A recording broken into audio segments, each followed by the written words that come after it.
ആനന്ദിൽ നിന്നും കൈരളിയുടെ സമക്ഷം ഇറങ്ങിയ ഒരു പുസ്തകമാണ്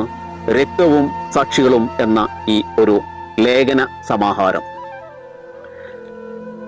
നവോത്ഥാന കാലഘട്ടം മുതൽ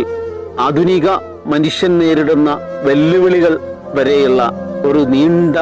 ചിന്തയ്ക്ക് അവസരം നൽകിക്കൊണ്ടാണ് ആനന്ദ് ഈ ഒരു കൃതി നമുക്ക് മുന്നിലേക്ക് എത്തിക്കുന്നത്. മനുഷ്യന്റെ മേൽ മനുഷ്യൻ ആധിപത്യം സ്ഥാപിക്കുകയും യുദ്ധങ്ങളും ദുരിതങ്ങളും അവന് മേൽ പ്രഹരമേൽപ്പിക്കുകയുമെല്ലാം ചെയ്യുന്ന ഒരു കാലഘട്ടത്തിൽ, അല്ലെങ്കിൽ അതിൻ്റെ കുറെ കൂടെ പൈശാചികമായ ഒരു തലത്തിലേക്ക് കടന്നു വരുന്ന ഒരു കാലഘട്ടത്തിൽ ചിന്തിക്കാൻ, മനുഷ്യന് പ്രവർത്തിക്കാൻ അനവധിയുണ്ട് എന്നുള്ളതും, ഹിംസാത്മകമായ ഒരു പ്രക്രിയയിലൂടെ മനുഷ്യന് ദുരിതങ്ങൾ മാത്രമേ സാധ്യമാകുകയുള്ളൂ എന്നുള്ള ഒരു മുന്നറിയിപ്പും, അതുപോലെ തന്നെ പഴയകാല ഓർമ്മകളിൽ